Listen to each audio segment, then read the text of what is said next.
Whether we're talking about economic collapse, total supply chain disruptions that leave grocery stores empty, or something totally black swan that we cannot see, it's very important that you do some simple things to prepare yourself. And you may not consider yourself a prepper at all. It doesn't matter. Here's some very easy things that you can do for yourself, your friends, and your family to prepare for what's coming down the pipeline.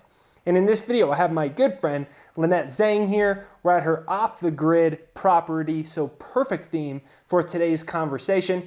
Now, make sure that if you haven't yet, right there down below in the description and pinned to the comments, you can set up your complimentary call to build your wealth strategy. We're entering this time of massive inflation, may even turn into hyperinflation, entering a period of a reset or a total change in the monetary system, and the people that are not prepared will be left behind. One of the most important things you can do is set up a financial game plan. So right there down below with Lynette and her team, you could set up your complimentary wealth strategy session to put your game plan in place for what's coming down the pipeline.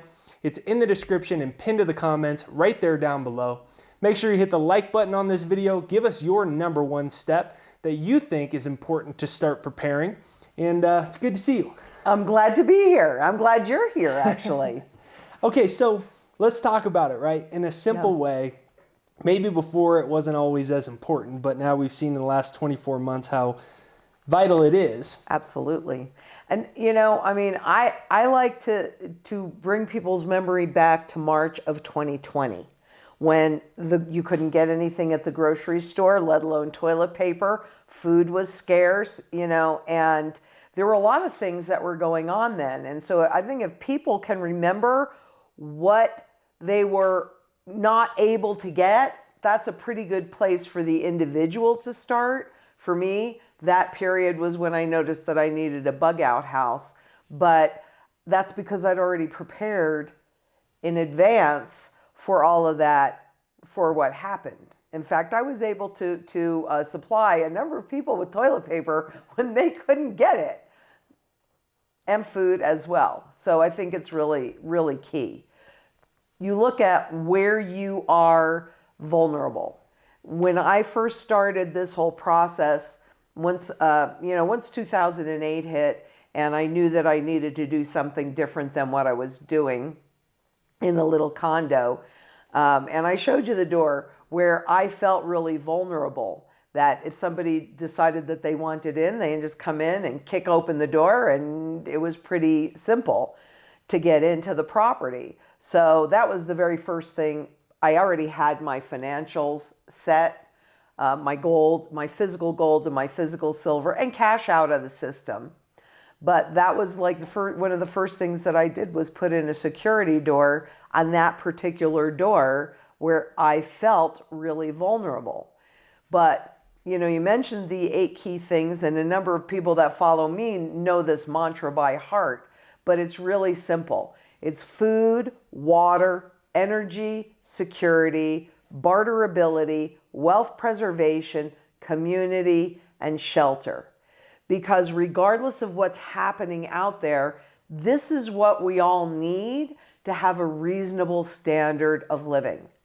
And I think a lot of people see right now how drastically and surprisingly, right, that your standard of living can shift overnight in a heartbeat.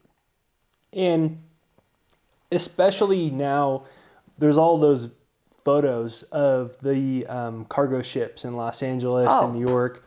And there's all these pictures in the United Kingdom and other places in Europe where grocery stores are empty.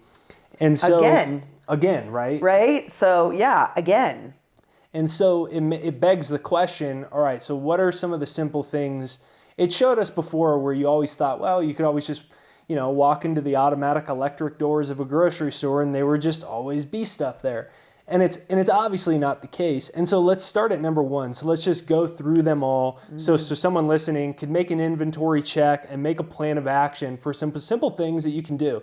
So if we look at food, right? I mean, for you, you've got gardens and all these things like that. So is it kind of twofold? Is it, if possible, ways that you can grow your food, and also, if not, or in addition to, consider freeze-dried and some backup types of things if there is an electrical outage and food isn't coming in, things where you have a 30, 60-day supply. Can you just give us a little synopsis on number one for food? Well, yes, absolutely. And you can be prepared for food regardless of your circumstances. So, not everybody is going to plant a garden. Right. But if you put grains and legumes together, so rice and beans together, you have a complete protein, and both of those can be bought dry, and so they have just a really, really long shelf life. And maybe you don't have a lot of money, so you can't go out and spend thousands of dollars on freeze-dried food, but you can spend an extra dollar or two for a bag of rice every time you go to the grocery store. Now, do I think you should do it? You need to do it as quickly as possible because, as you said, the grocery store shelves are going bare again. And don't ask me why, but historically, toilet paper is always something that seems to disappear off of the shelves. But you can use plants for that. You can use leaves and things like that. So something to eat is more important. I also like buying sprouting seeds, specifically broccoli sprouting seeds, because you rinse them off in water 3 days, you have living food to supplement if you're living on rice and beans with a can of tomatoes or something like that. But food becomes the single biggest issue for people during the transitions that we're in. How much food, let's say someone doesn't have the ability to do a garden, how much food, a week supply, 2 week supply, a month, 3 months? I mean, how much do you think for someone listening that says, all right, I'll take care of that after I watch this video? What do you think is a good goal to shoot for? That's a little challenging to say, but I would say at least a 3 to 6 month supply would be like a minimum. Okay. And it can be a variety, but it needs to be something that can hold and that has shelf life. Okay. And some of it is also going to depend on how much space you have. Mm-hmm. Because even when you're talking about growing food, well, you don't have to have big gardens. Right. You can have, in fact, we're going to be doing something soon for Jacqueline, so you can see, we're just going to do a tall aquaponics system. So if you have like a little area on a patio, maybe you live in a city and you have just a little bit of a terrace. Okay, well, fine. You can still grow some nice food to keep yourself healthy and well, in addition to the dried food that you have. Okay. And the sprouting seeds, which you can throw in the freezer, just get a couple of pounds of it and that'll get you through. And they have tons of antioxidants and vitamin C. I mean, it's really like big nutrition in a little teeny package. But food is critical. And I'll also say that in the bug out house, that's the piece that is lacking up here. I mean, I guess I could go hunting because we do have deer and things like that. But I wasn't actually intending to do that this year because I just had to redo the solar system. But because of the breakdown in the supply chain, I'm really nervous, not even about the price, which is going crazy. It's more about the availability. And that's why people need to not wait. So I've secured at least the steel for the hothouses. I'm going to do geodesic dome hothouses so we can get a lot of growing space in that. And I've already secured the steel, and the next step is to secure the lumber for the beds. And I'm moving forward with that now. So if you don't have the ability to put that together, simple step, some non-perishables, 3-6 months, a lot cheaper than you think. So that's food. So now let's move on to number 2 was what? Water. Okay. Okay. So, I mean, we got lucky today and we had a beautiful, wonderful rain shower here. So there are ways that you can hold water catchments, so big, huge tubs. Now, if you're going to hold water for a period of time, then you need to make sure that it's not standing water, or you're going to start getting mosquitoes and things. So there are bubblers and things that you can put in. At my house, I did ponds, and I used ponds for water, for rain catchment. At the mountain, at the bug out house, we have cisterns for rain catchment.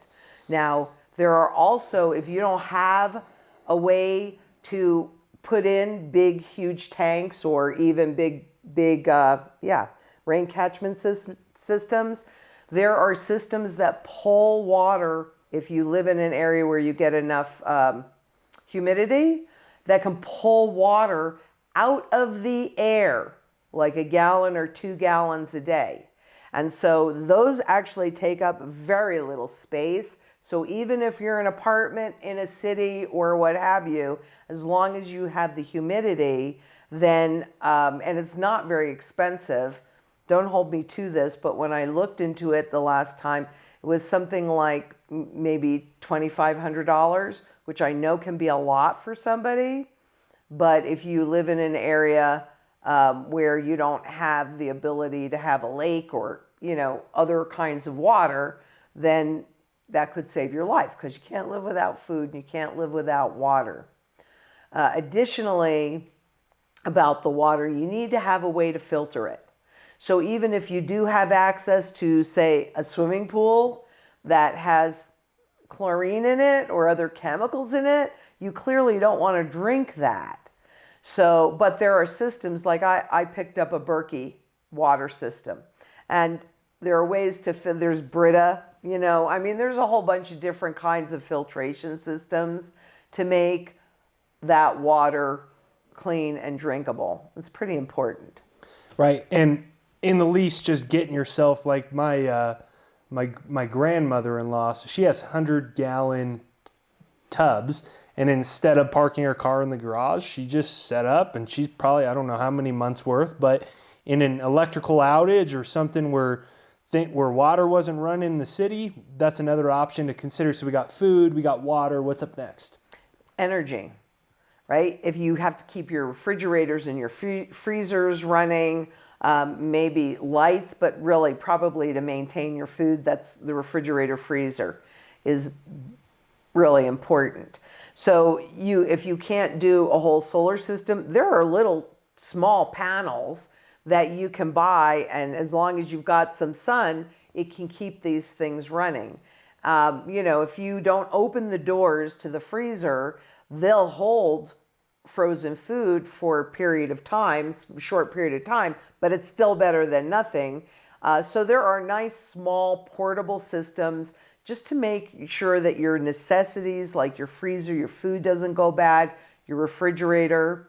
Now, if you're fortunate enough, then, and we'll show this, not in this video, but we'll show this, where this house, basically, we built a whole power grid, and it's one that I can expand.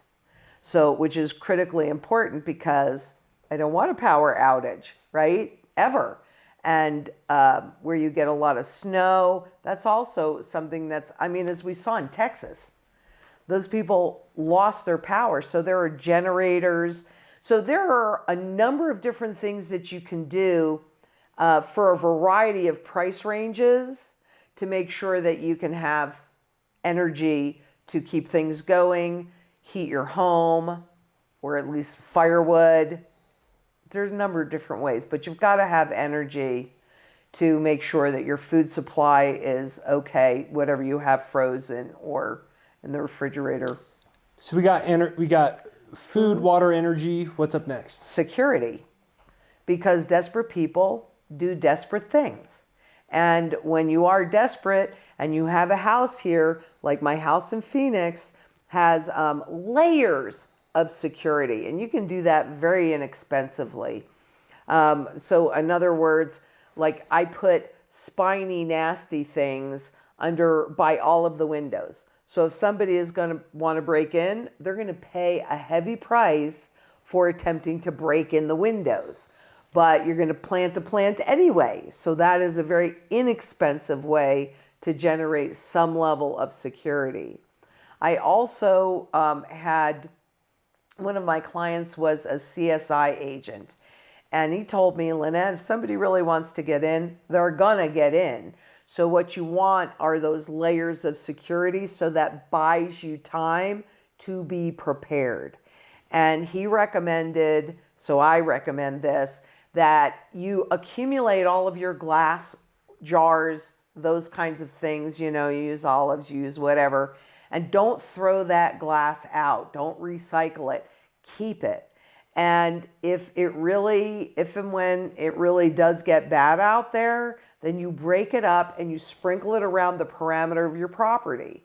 And that way, if somebody's attempting to come onto your property and they step on it or they crawl on this glass, they're going to cut themselves. Also a dog. A dog is a fantastic tool to discourage somebody from breaking in.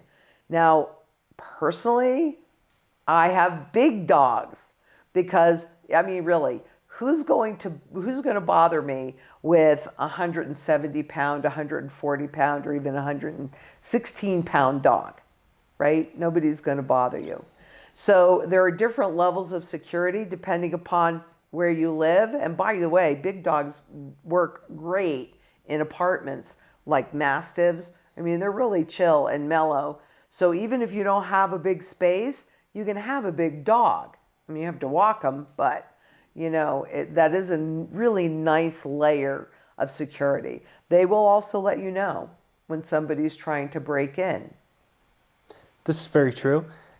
We can make an entire laundry list off of security, right? Right. And this one can keep going and keep going. Of course, the Second Amendment is, always a nice addition to the shelf.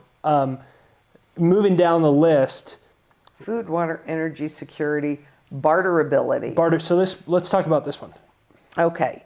So, really anything that's physical or any talent that you have is barterable. Now, silver, I like for my day-to-day barterability, but that's because it does not have a shelf life and it is universally accepted. And what I like people to really understand is that gold and silver in any form is monetary at its base.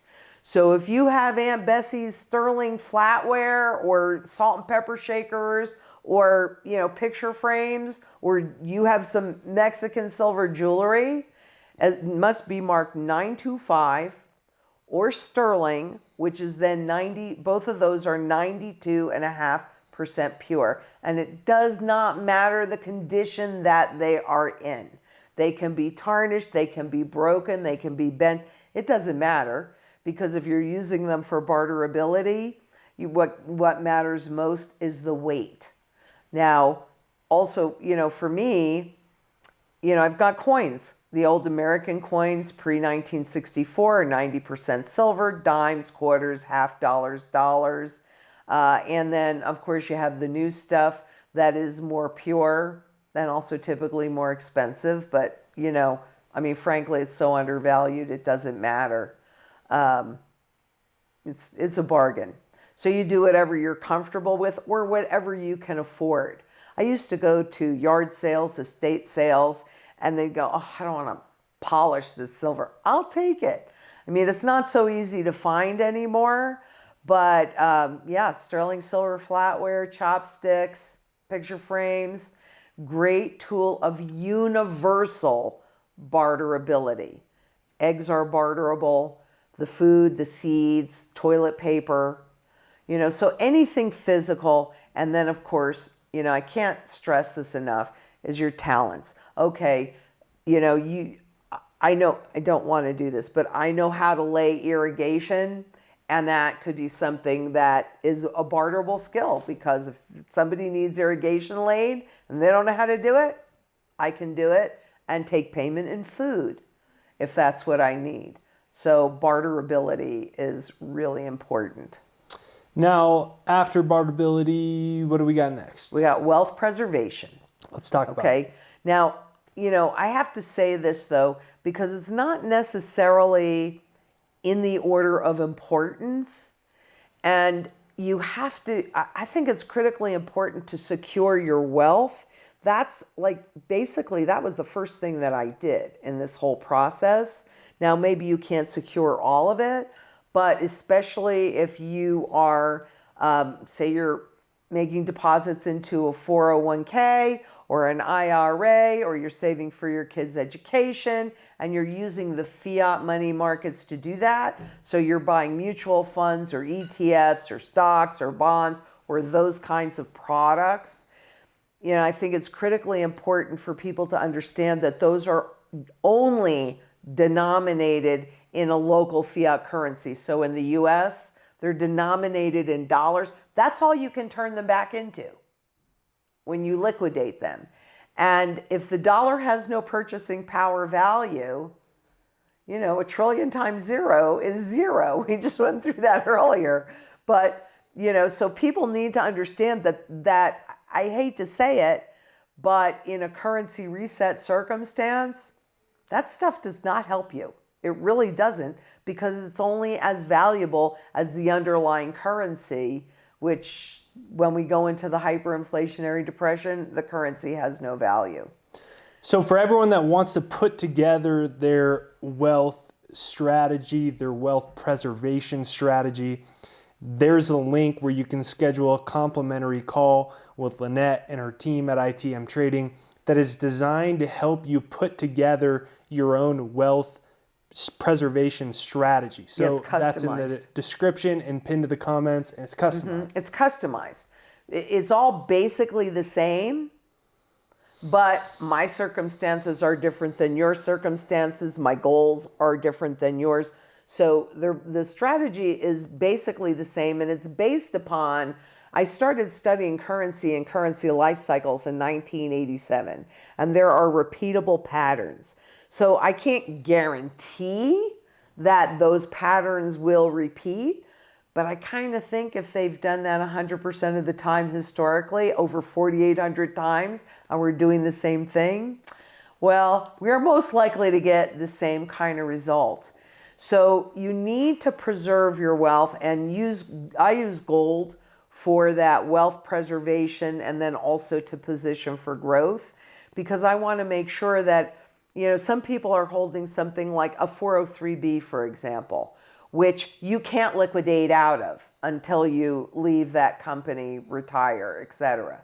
So if there's nothing you can do about it, what you have to do is protect the current purchasing power value that is already in there.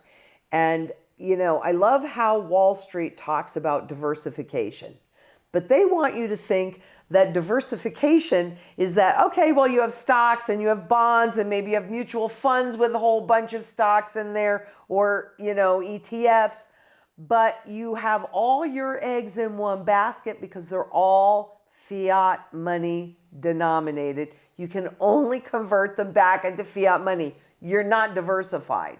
You need tangibles, which is real gold that is completely outside of the system and runs no counterparty risk, so that when these stocks go down, I mean, right now they're severely overvalued. Gold is and silver are both severely undervalued. That's going to flip-flop.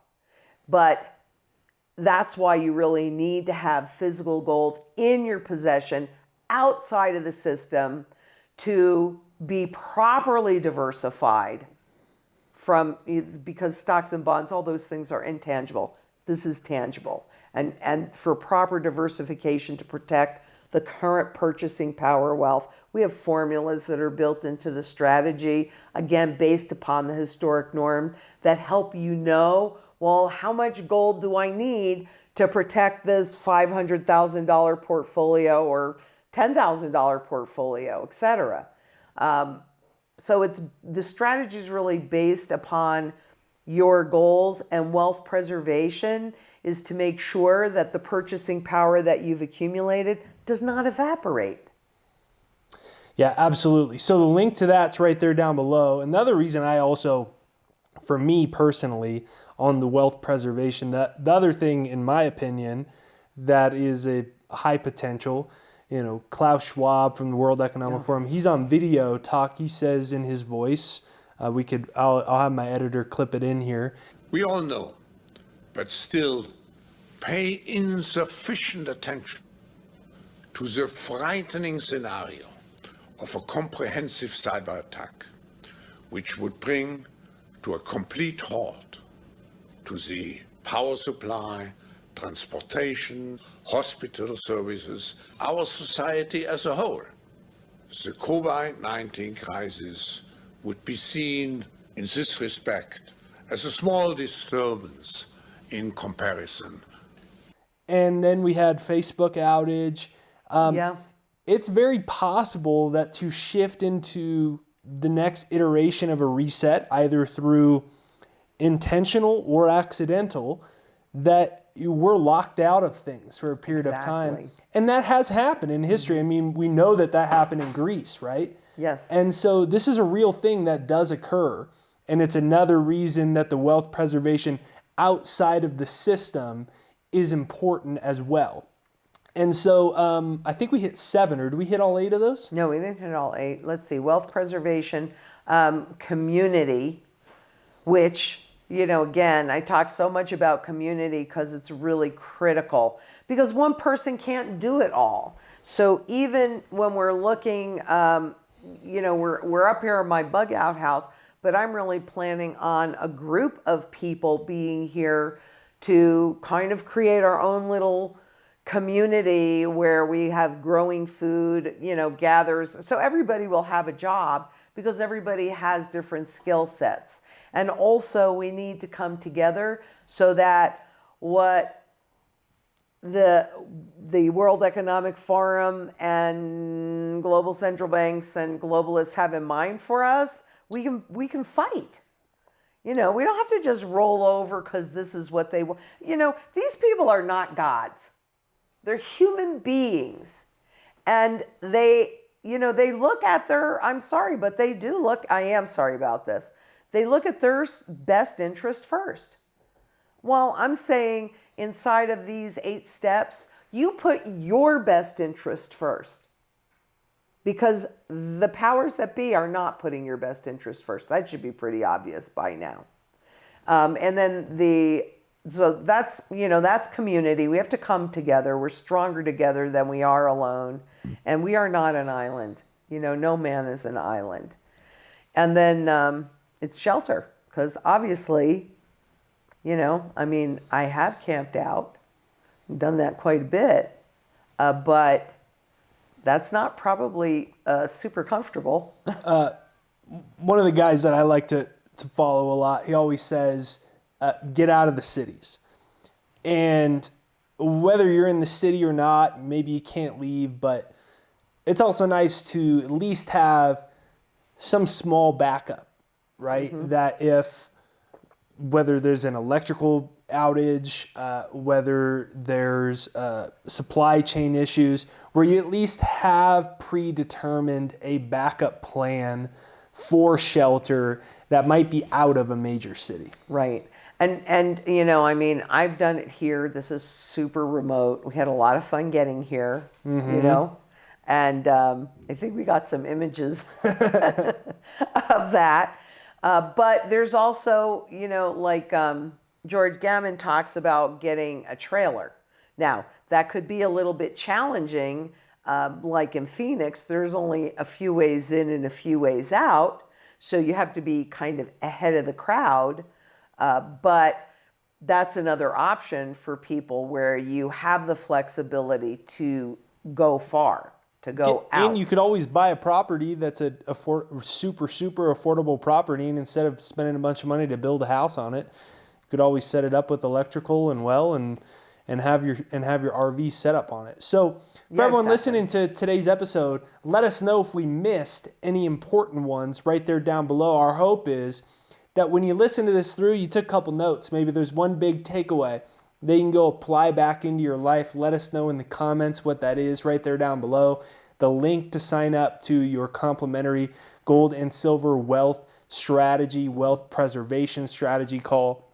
is right there down below in the description, and it's pinned as the top comment. So I highly recommend you take some action, sign up for one of those right there down below. We need to. And the one thing also that I would like to add, I mean, for me, I kind of put it in the food category, but if you have a chronic illness, then, and the strategy covers that, but medications can become virtually impossible to get.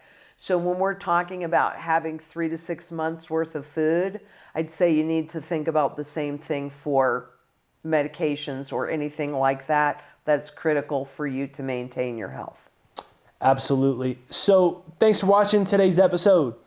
Give us a like, subscribe, comment down below, and be sure to sign up to your wealth preservation strategy call right there down below. Thanks for watching.